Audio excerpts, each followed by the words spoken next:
अगर आपको अपनी लॉन्ग जंप को इम्प्रूव करना है तो उसके लिए आपको अपनी स्पीड पे काफ़ी ज़्यादा ध्यान देना पड़ेगा, क्योंकि जितनी ज़्यादा आपकी स्पीड होगी उतनी ज़्यादा आपकी लॉन्ग जंप होगी, और अगर आपकी स्पीड खराब होगी तो आपकी लॉन्ग जंप भी खराब होगी। और आज के इस वीडियो में मैं आपको बताने वाला हूँ कि कैसे आप अपनी स्पीड को बढ़ा सकते हो ताकि आपकी लॉन्ग जंप भी बढ़ जाए। अब अगर हमें हमारी स्पीड को इम्प्रूव करना है तो सबसे पहले हमें स्पीड के बारे में जानना होगा कि स्पीड के फेजेस कौन से होते हैं। स्पीड को हम 3 पार्ट में डिवाइड कर सकते हैं, एक्सेलरेशन, मैक्स वेलोसिटी और डी एक्सेलरेशन। अब इन तीनों का मतलब क्या होता है वो जान लेते हैं। जब भी कोई इंसान दौड़ना स्टार्ट करता है तो स्टार्टिंग में उसकी स्पीड बिल्कुल जीरो रहती है, और कुछ टाइम के बाद में मतलब कुछ स्टेप्स लेने के बाद उसकी स्पीड बढ़ते जाती है। तो ये रनिंग का जो पार्ट रहता है, जब आपकी स्पीड लगातार बढ़ते जाती है, उसी को हम बोलते हैं एक्सेलरेशन। मैक्स वेलोसिटी रनिंग का वो फेज रहता है जब आपकी स्पीड बढ़ती नहीं है, वो मेंटेन रहती है, क्योंकि हर एक इंसान की एक स्पीड की लिमिट रहती है जिससे ज़्यादा तेज़ वो दौड़ नहीं सकता। तो जब आप अपने रनिंग की स्पीड की लिमिट पे पहुंच जाते हो उसी को हम बोलते हैं मैक्स वेलोसिटी। और हम हमारी टॉप स्पीड पे हमेशा के लिए दौड़ नहीं सकते, कुछ ही टाइम के लिए हम हमारी टॉप स्पीड को मेंटेन कर पाते हैं। अगला पार्ट होता है डी एक्सेलरेशन। क्योंकि हम हमारी टॉप स्पीड को हमेशा के लिए मेंटेन नहीं कर सकते, कुछ टाइम के बाद हमारी स्पीड कम होने लगेगी, और ये जो पार्ट रहता है जब आप थक जाते हो और आपकी स्पीड धीरे धीरे कम होने लगती है, उसे हम बोलते हैं डी एक्सेलरेशन। अब इन तीनों में से लॉन्ग जंप के लिए सबसे ज़्यादा इंपॉर्टेंट क्या है? लॉन्ग जंप के लिए आपको सबसे ज़्यादा ध्यान एक्सेलरेशन और मैक्स वेलोसिटी पे देना होगा। हमें कोशिश करना है जब भी हम टेक ऑफ करें उस टाइम पे हमारी जो स्पीड है वो सबसे ज़्यादा हो, तो इसलिए हमें मैक्स वेलोसिटी की ज़रूरत है। और अगर आपको अपनी मैक्स वेलोसिटी पे जाना है तो उसके लिए आपको सबसे पहले एक्सेलरेट तो करना ही पड़ेगा। इसलिए एक्सेलरेशन और मैक्स वेलोसिटी, ये जो दो चीज़ है, ये आपके लिए काफ़ी ज़्यादा इंपॉर्टेंट होने वाली है। अब हमें हमारी स्पीड को इम्प्रूव कैसे करना है, उसके लिए आप दो चीज़ें कर सकते हो। इनमें से किसी एक चीज़ को करने से आपकी स्पीड नहीं बढ़ेगी, आपको दोनों चीज़ों को करना पड़ेगा, तभी जाके आपकी स्पीड बढ़ेगी। क्योंकि स्पीड का फॉर्मूला होता है STRIDE length into STRIDE frequency. मतलब आपको अपनी स्ट्राइड लेंथ बढ़ानी पड़ेगी और साथ ही साथ अपनी स्ट्राइड की फ्रीक्वेंसी को बढ़ाना पड़ेगा। अब स्ट्राइड लेंथ क्या होता है? जब भी हम दौड़ते हैं तब हमारा जो एक कदम रहता है वो कितना लंबा रहता है, उसे हम बोलते हैं स्ट्राइड लेंथ। और स्ट्राइड फ्रीक्वेंसी क्या होता है? स्ट्राइड फ्रीक्वेंसी का मतलब होता है कि आप एक सेकंड में कितने कदम ले रहे हो। तो हमें इन दोनों चीज़ों को बढ़ाना है, मतलब हमें कोशिश करना है हम ज़्यादा से ज़्यादा लंबे कदम ले, और दूसरा हमें करना है कि हम जो स्टेप्स ले रहे हैं वो ज़्यादा फास्ट ले। तो अगर आप ये दो चीज़ें कर लोगे तो आपकी स्पीड 100% बढ़ जाएगी। अब हम हमारी स्ट्राइड लेंथ और स्ट्राइड की फ्रीक्वेंसी को कैसे बढ़ा सकते हैं, उसके लिए भी आप दो चीज़ें कर सकते हो। पहला है कि आप अपने मसल्स की स्ट्रेंथ बढ़ाओ, मतलब दौड़ते टाइम जो जो मसल्स यूज़ होती है आप उनकी स्ट्रेंथ को बढ़ा सकते हो, उनकी पावर इंप्रूव कर सकते हो, ताकि आपको रनिंग में हेल्प मिले। और एक और चीज़ जो हम कर सकते हैं वो है कि हम हमारी टेक्निक को इम्प्रूव कर सकते हैं, क्योंकि जितनी ज़्यादा अच्छी आपकी टेक्निक होगी आपकी स्ट्राइड लेंथ और स्ट्राइड फ्रीक्वेंसी भी अच्छी होगी। अब इन चारों चीज़ों को आप कैसे इंप्रूव कर सकते हो वो देख लेते हैं। सबसे पहले हम देखते हैं स्ट्राइड लेंथ को। अगर आपको अपनी स्ट्राइड लेंथ को इंप्रूव करना है तो उसके लिए जो सबसे बेस्ट वर्कआउट होता है वो होता है विकेट रन। विकेट रन में ये छोटे वाले हर्डल्स यूज होते हैं। इसमें एक एथलीट दौड़ता है और जिस लाइन में एथलीट दौड़ रहा है उसी लाइन में आगे ये हर्डल्स कुछ दूरी पे रखे रहते हैं। एथलीट को कोशिश करना है कि वो हर एक कदम में इन हर्डल्स को पार करते जाए। इस टाइप के वर्कआउट में आपको एक टारगेट मिल जाता है कि आपको इतने लंबे लंबे कदम लेने हैं, तो इससे आप अपनी स्ट्राइड लेंथ को बढ़ा सकते हो। अब जो ये छोटे हर्डल्स रखे हैं इनको कितने दूर रखना है, उसके लिए आपको सबसे पहले अपनी ट्रो कैंटर लेंथ को फाइंड करना पड़ेगा। अब ये ट्रो कैंटर लेंथ क्या होता है? ट्रो कैंटर लेंथ आपके पैरों की लंबाई होती है। अब अगर एक लंबा एथलीट है उसके लिए लंबे कदम लेना काफी ज्यादा आसान रहेगा, और अगर एक एथलीट है जिसकी हाइट कम है उसके लिए उतने लंबे कदम लेना काफी ज्यादा मुश्किल रहेगा। तो जो एथलीट के स्टेप्स हैं वो उसकी हाइट पे डिपेंड करते हैं। अब जो ये छोटे वाले हर्डल है आपको कितने दूर रखने हैं उसके लिए आपको सबसे पहले अपने पैरों की लंबाई को नापना पड़ेगा। ट्रो कैंटर लेंथ को नापने के लिए आप जो ये मेजरिंग टेप है इसको अपने पैरों के नीचे फंसा सकते हो और इसको एकदम सीधा एक्सटेंड कर लो। फिर जिस पॉइंट पे आपके हिप्स स्टार्ट हो रहे हैं उस पॉइंट पे आप देख सकते हो कि जो नंबर है वो कितना है। तो ये आपके पूरे पैरों की लंबाई हो जाएगी और इसी को हम बोलते हैं ट्रो कैंटर लेंथ। इस वीडियो के लिए हम लोग इसका एक शॉर्ट फॉर्म रख देते हैं टीएल। टीएल का मतलब होता है ट्रो कैंटर लेंथ, मतलब आपके पैरों की लंबाई। अब ये विकेट्स को कितने दूर रखना है उसके लिए आप ये टेबल को देख सकते हो। मैं आपको एक्सप्लेन करते जाऊंगा अभी कि आपको ये टेबल को कैसे यूज करना है। यहाँ पे एकदम लेफ्ट वाला जो टेबल है उसमें अलग अलग टीएल दिए हैं, मतलब सबसे ऊपर 65, 70, 75, 80, 85।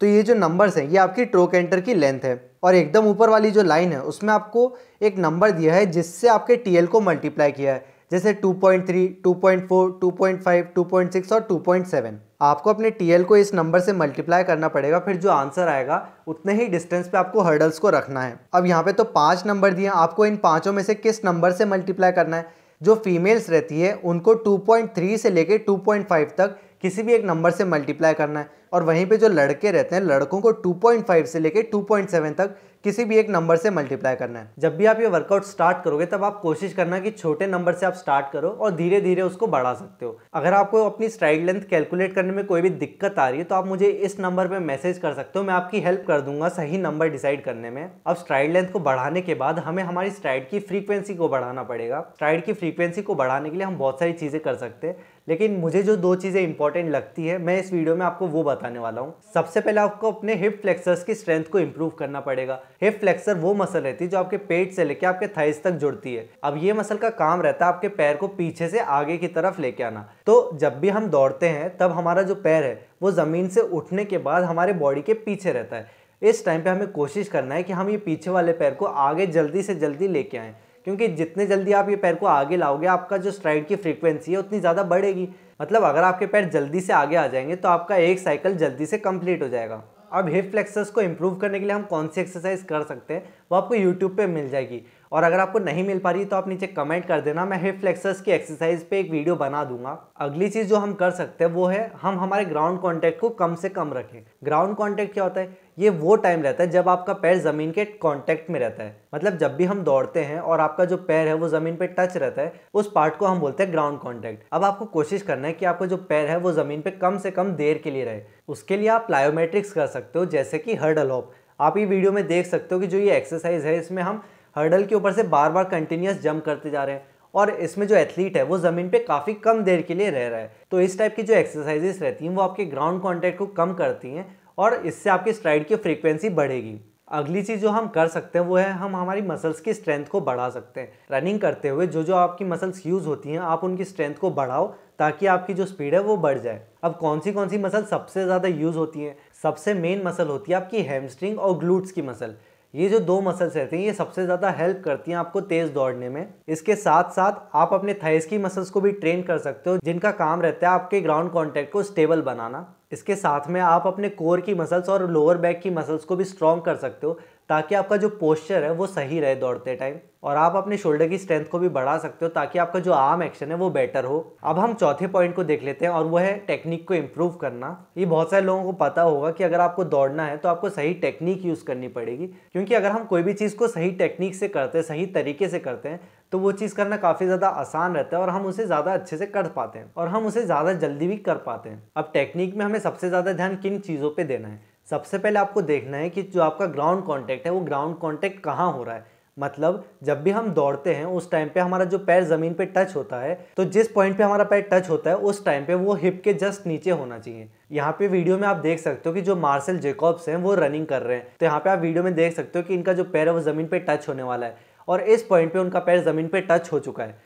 और यहाँ पे आप देख सकते हो कि ये उनके हिप के जस्ट नीचे है। तो इस चीज़ पे हमें ध्यान देना होगा। जब भी हम दौड़ते हैं हमें कोशिश करना है कि हमारा ग्राउंड कांटेक्ट हमारे हिप के जस्ट नीचे हो। मेरा एक स्टूडेंट है क्रिश, अगर हम उसके रनिंग की टेक्निक को देखें तो यहाँ पे आप देख सकते हो कि उसका जो पैर है वो ज़मीन पे टच होने वाला है, और अगर हम इस स्लाइड पे देखें तो उसका जो पैर है वो ज़मीन पे टच हो चुका है, लेकिन यहाँ पे जब उसका पैर टच हुआ है वो हिप से काफ़ी ज़्यादा आगे है। तो ये चीज़ उसके टेक्निक में काफ़ी ज़्यादा गलत है और इसे हम इम्प्रूव करने पे आप ध्यान देंगे। अगली चीज़ जिसका आपको ध्यान देना है वो है एंकल स्टिफनेस। एंकल स्टिफनेस का मतलब होता है कि जब भी आप दौड़ते हो तब आपकी जो एड़ी है वो ज़मीन पे टच नहीं होनी चाहिए। आपको जल्दी से अपने पंजे से फोर्स लगाना है। जैसे इस वीडियो में आप देख सकते हो कि जो एथलीट है वो एक्सेलरेट कर रहा है और यहाँ पे जब उसका पैर टच हुआ है, उसका पूरा पैर ज़मीन पे टच नहीं हुआ है, उसकी जो एड़ी है, एड़ी ज़मीन से उठी हुई है।